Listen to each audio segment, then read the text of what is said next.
काई जातिया दो पापिया हो हमरे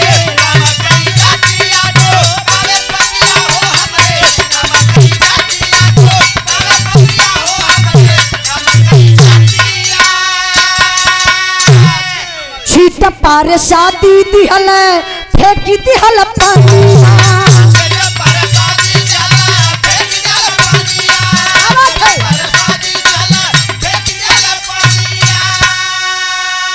हवन कया गिया पूछवल सायलनिया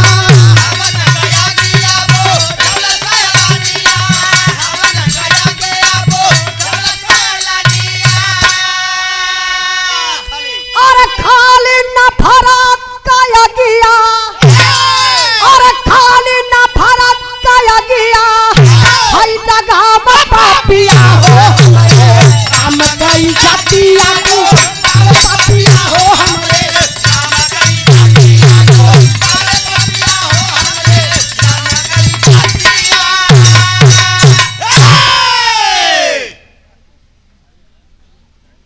आत्मालाल यादव अध्यापक महोदय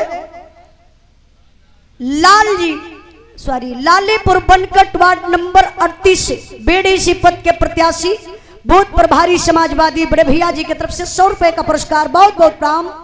बिरहा पर ध्यान दे बाबू। काग भुसुंडी कथा सुनावत होवे की बात उस समय की है जिस समय लक्ष्मण को शक्ति बाण लगा था। हनुमान जी ने संजीवन बूटी लेने के गए थे तो सूरज के 100 योजन ऊपर से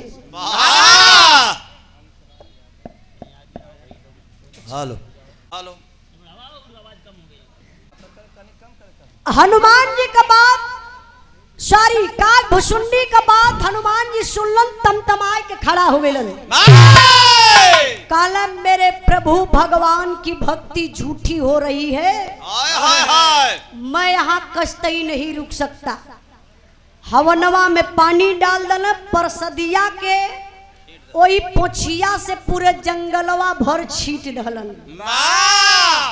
ओकरे बाद हनुमान जी भागल भागल अइलन प्रभु भगवान रामचंद्र जी के पास हाथ जोड़ के कहले कि प्रभु जी वही जंगल में काग भुसुंडी कथा सुनावत रहलन एकदम निरालय झूठ रहल है।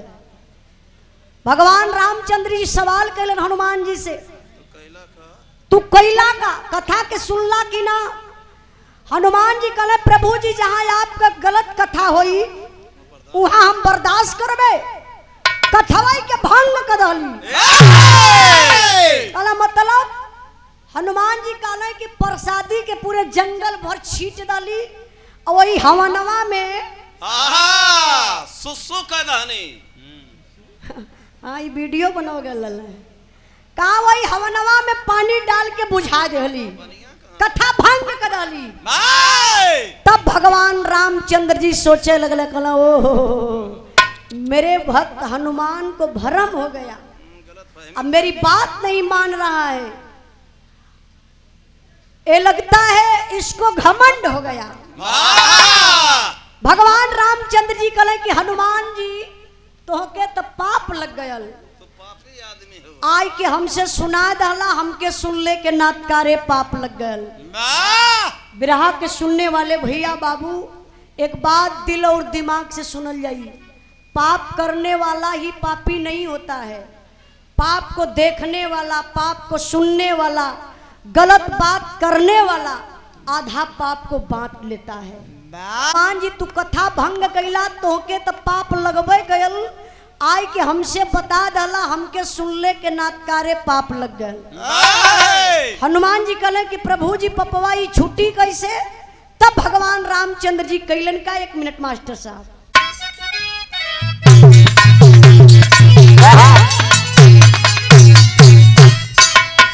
पिया जी ने जाई हो पूर्ववा अयो रामा जाई हो पूर्ववा जा बंगाली मिया बसे ओरा पिया जी ने जाई हो पूर्ववा अयो रामा जाई हो पूर्ववा जा बंगाली मिया बसे ओरा पिया जी ने जाई हो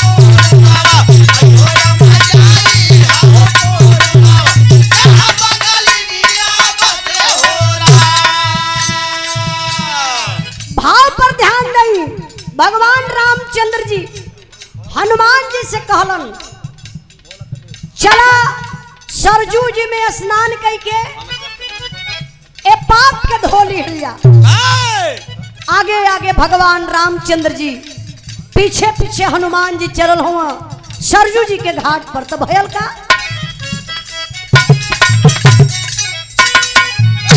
बोले प्रभु सोना सोना का पिरैया, अयो रामा सोना सोना का पिरैया, चाला चाली सरजू नहाए ना। बोले प्रभु सोना सोना का पिरैया, अयो रामा सोना सोना का पिरैया, चाला चाली सरजू नहाए ना। बोले प्रभु सोना सोना का पिरैया, अयो रामा सोना सोना का पिरैया, चाला चाली सरजू नहाए ना। कपिवर के सांघावा में रघुरैया, अयो रामा सांघावा में रघुरैया, चले भैया सरजू नहाए ना।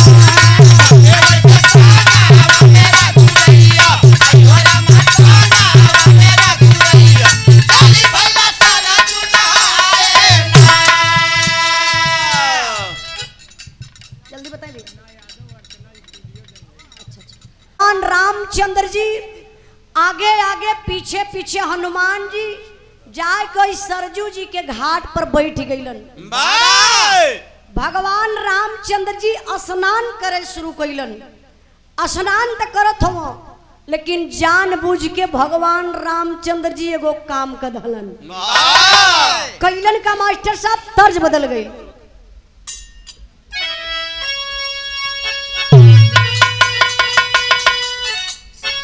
और चश्मा लगा के घुमा चढ़ के हीरो हुंडा, बनला मोछ मुंडा। के कहा थू?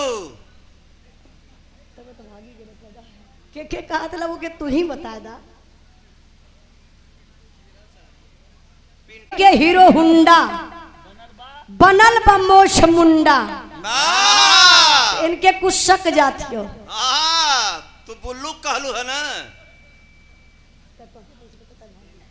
तो ओके कैसे पता कि हम बुल्लू है कि काली इंद्राज भाई? अरे भाई उनकर मुछिया ना देखलू कहा।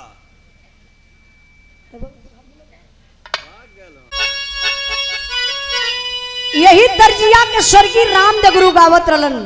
काजरा की बिरहा माने रामदेव, रामदेव माने बिरहा। का गाँव का अंदाज रहे, लेकिन ये हमार अंदाज बा कैसे। और गोरहो के गईला, और गोरहो के गईला, लौट के आइला करिया, नौकरिया पिया छोड़ी दा।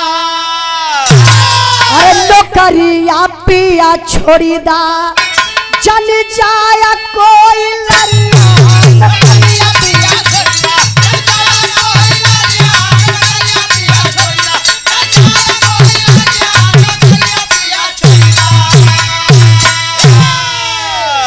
भाव पर ध्यान दई। भगवान रामचंद्र जी कैलन का यार पनिया में कांपे,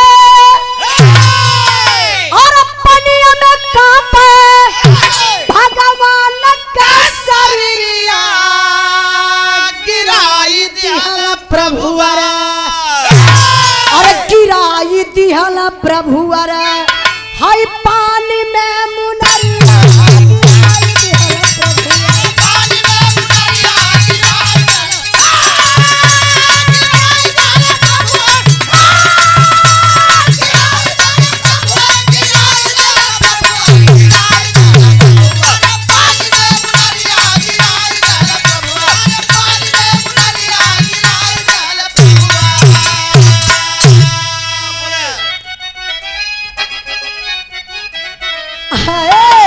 बोले श्री राम से कपिवर घबराई, खोज के लिया व गईल मुनरी हेराई।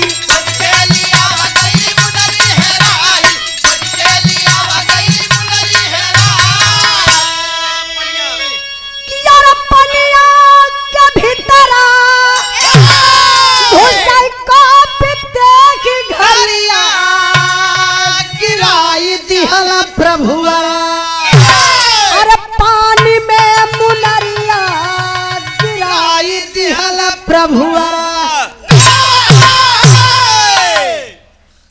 बाबू। भगवान रामचंद्र जी सरजू जी के किनारे बैठल हुआ स्नान करत हुआ और शरीरिया ऐसे लगल कपावे जान बुझ के। अंगूठिया पहले रहलन ऐसे अपन अंगूठिया निकाल के कोई पनिया में गिरा दिलन।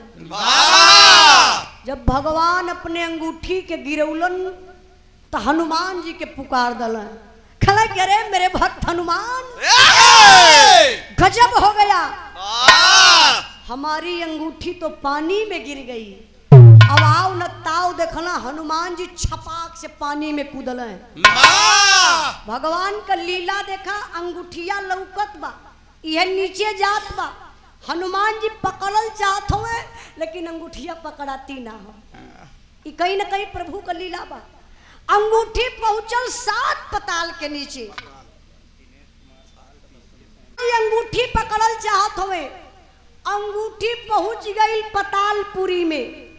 अब अंगूठिया हेराए गई। सोचे पतालपुरी में अंगूठी हेराए गई। अब हनुमान जी घबराए लगल, अपने प्रभु जी के कवन जवाब देवे। तब ले देखत वही पतालपुरी में एक साधु बाबा सीताराम आसाराम आसाराम आसाराम आसाराम आसाराम आसाराम यो आसाराम के सारा है। आसाराम के भक्त यहाँ हो भैया? आसाराम का भक्त के तरी हाथ उठावा लोगन तो के चचा आप हुआ आसाराम का भक्त? नहीं दिल से एक आइयो आसाराम का भक्त हो। गुरु भाई आप लोग हो गईला आई इहो आसाराम का भक्त हुआ, आई कक्का हुआ। जब ले आसाराम भक्ति करत रहना तब ले लोग फोटो रख के पूजा करे। और जब आसाराम गंदी हरकत में पकड़ा गिला, दादा बुरा मत मनिया, आप भक्त हुआ। जब वो लड़किन के छेड़छाड़ में पकड़ा गिले आसाराम, तो ही दोनों पट्ठा का कहला उनकर फोटोआ ले जाए के बेडरूमे में रख डाले हुआ कि रात भर यही ललचाएं। ललचाएं मतलब रतिया भर देखिए ननके। हाय बिरहा पर ध्यान दई।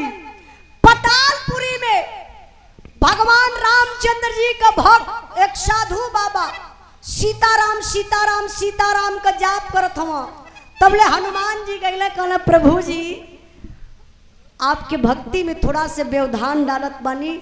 हम पूछत बानी हमरे प्रभु भगवान रामचंद्र जी के एगो अंगूठी आइल है, आप देखला है का? तो साधु बाबा कहला कि ये बचवा देखली है, परेशान मत हुआ। और जन घड़ीला देखत हुआ ना, जा वही में हाथ डलबा पाई जाइबा। अब हनुमान जी गईले वही घड़ीला में हाथ डलन तो भयल का मास्टर साहब।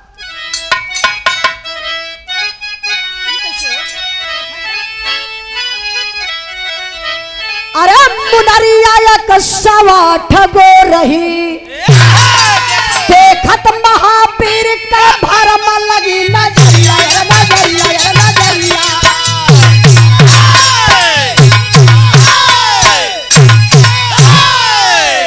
मुनरिया 108 गो रही।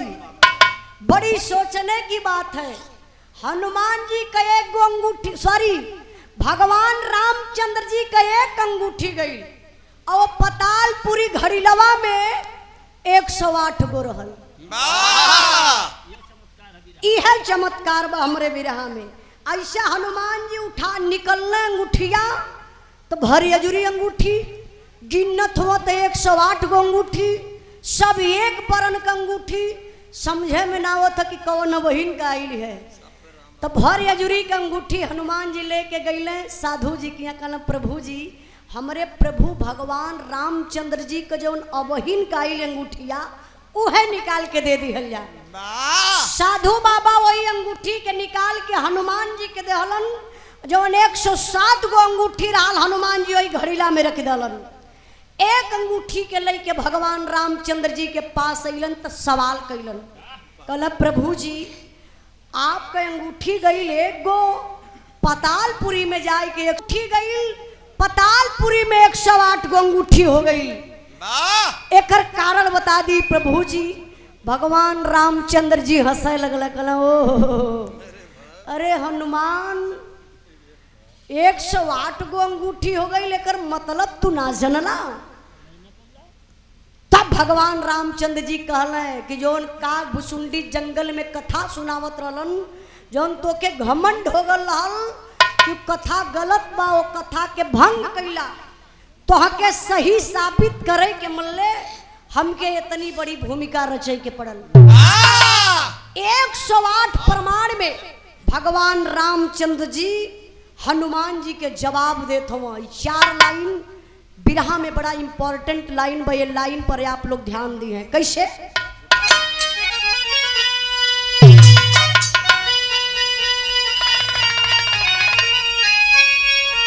क्या रही कहना है,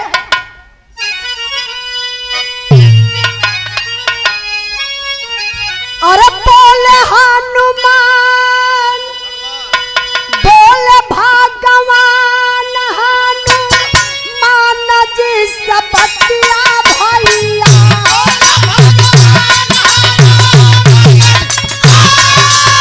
भेदवा सुना हो श्रीमान,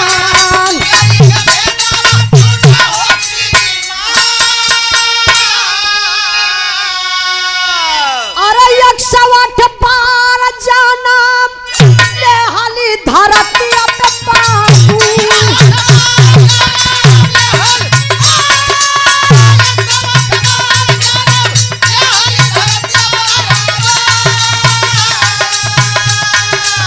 एक 108 पार तो हम भैया हनुमान,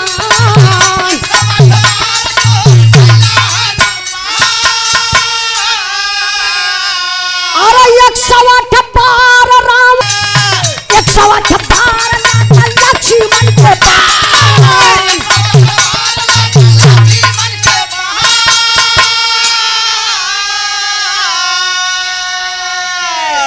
ध्यान दई भगवान रामचंद्र जी हनुमान जी से कहला कि हनुमान, ये धरती पर 108 बार हम भगवान राम भैल बनी, 108 बार तू हनुमान भैल हुआ, 108 बार रावण सीता के चोरौले बा, 108 बार लक्ष्मण के शक्ति बाण लगल बा, 108 बार तू संजीवन बूटी आने बदे गल हुआ। का तो के याद हो कि 107 बार कैसे गलला? अब हनुमान जी चुप, हाथ जोड़ लला, कहला प्रभु जी हमके तो यही जन्मवा का बतिया याद रहल है, क्षमा कर दी प्रभु जी। भगवान रामचंद्र जी कहले कि 108 बार जौने में यदा पारी तू गईला संजीवन बूटी आने बदे तो सूरज से मिल के गलला कि उग जाई तो घोट जाए। भगवान रामचंद्र जी जब इतनी बात बतौलन बाबू, हनुमान जी का शरीर कांप उठल, कहला प्रभु जी हम चाहत बानी कि कलयुग में कोनो ऐसा स्थान दे दी है या जवन आपका पूजा कलयुग में भी लोग करे। 108 गो अंगूठी के भगवान रामचंद्र जी लिया के ए कलयुग में स्थान देते हुआ, वो स्थान का बा बिरहा का मेन पॉइंट ही है बा मास्टर साहब। अब इतनी आप लोग ध्यान दी है, एक कलयुग में भगवान रामचंद्र जी का पूजा कैसे होत बा।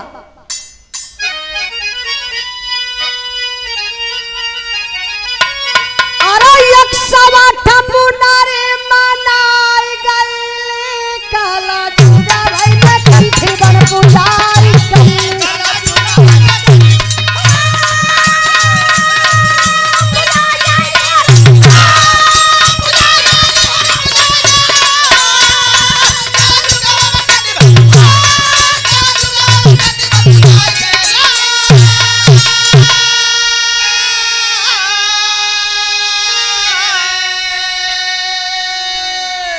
हरि है अनंत, हरि कथा है अनंता, जेके लेके भजे रोजा योगिया बसंता। अरे साधना भगत लहराई कइली कलयुग भइले कंठी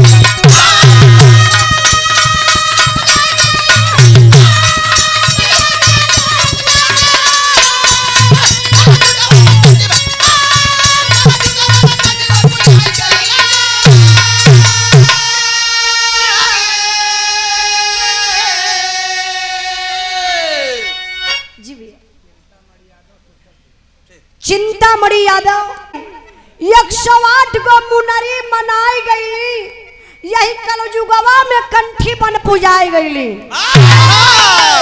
हनुमान जी के कहला पर, हनुमान जी कहला प्रभु जी आपका एक अंगूठी 107 गो अंगूठी पतालपुरी में 108 गो अंगूठी के कोनो कलयुग में स्थान दिहल जा।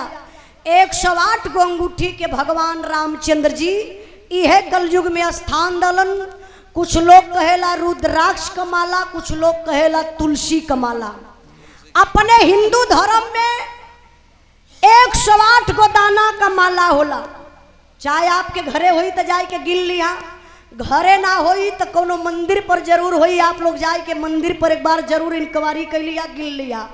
अगर 108 गो दाना का माला बा तो सच माला बा, हे सच्चा माला बा।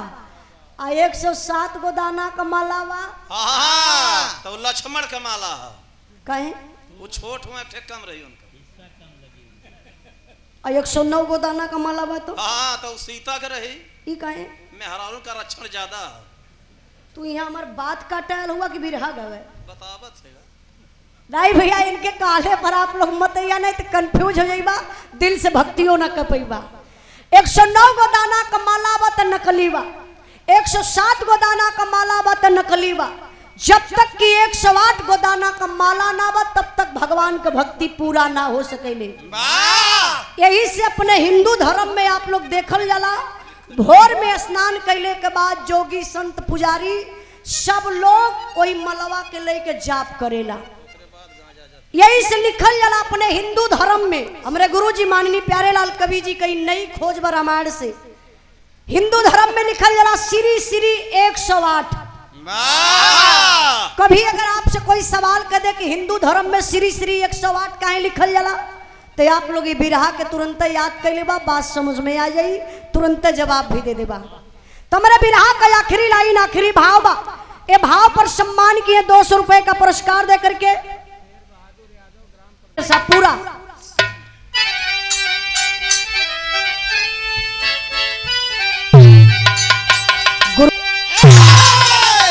अरे मुनरिया 108 गो रही, उजाला प्यारे लाल सारा